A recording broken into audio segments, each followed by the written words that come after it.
যারাই ক্ষমতায় যায় মানুষকে ধোঁকা দেয় তোমার কথা বলে আল্লাহ।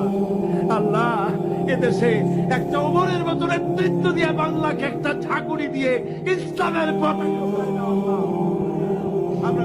আমরা ক্ষমতায় গিয়ে আমরা অনেক কিছু করবো তা চাই না। আমরা শুধু চাই কোরআন এবং সুন্নাহর রাজ কায়েম হোক, কোরআনের আইন চালু হোক, দেশে শান্তি ফিরে আসুক, এটাই চাই। আল্লাহ সরকারকে কথা বোঝার তৌফিক দাও। আয় আল্লাহ, আওয়ামী লীগ, বিএনপি, অন্যান্য যত পার্টি আছে সমস্ত দলের জন্য আমরা দোয়া করি। আল্লাহ, বাংলাদেশে যত দল আছে সকলকে ইসলামী আন্দোলন করার তৌফিক দাও আল্লাহ। সকলকে দল মত নির্বিশেষে দলাদলি ভুলে গিয়ে ঐক্যবদ্ধ হওয়ার তৌফিক দিয়ে দাও আল্লাহ। বাংলাদেশ পৃথিবীর শ্রেষ্ঠ ইসলামী দেশে পরিণত করে দাও আল্লাহ। রব্বুল আলামিন দোয়া মঞ্জুর করো আল্লাহ, দোয়া বিরাই দিও না আল্লাহ।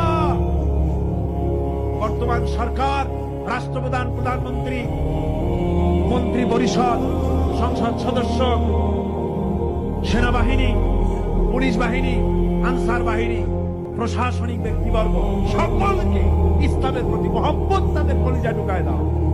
বাংলাদেশে যত সাংবাদিক আছে সমস্ত সাংবাদিকদেরকে বোঝার তৌফিক দাও, ইসলাম ছাড়া উপায় নাই, একথা বোঝার তৌফিক দাও। আমরা সকলের জন্য দোয়া করি, ছাত্র, শিক্ষক, মেহনতি জনতা, রাজনৈতিক দল, সবার জন্য দোয়া করি। আল্লাহ, সকলকে ইসলামে আসার তৌফিক দান করে দাও।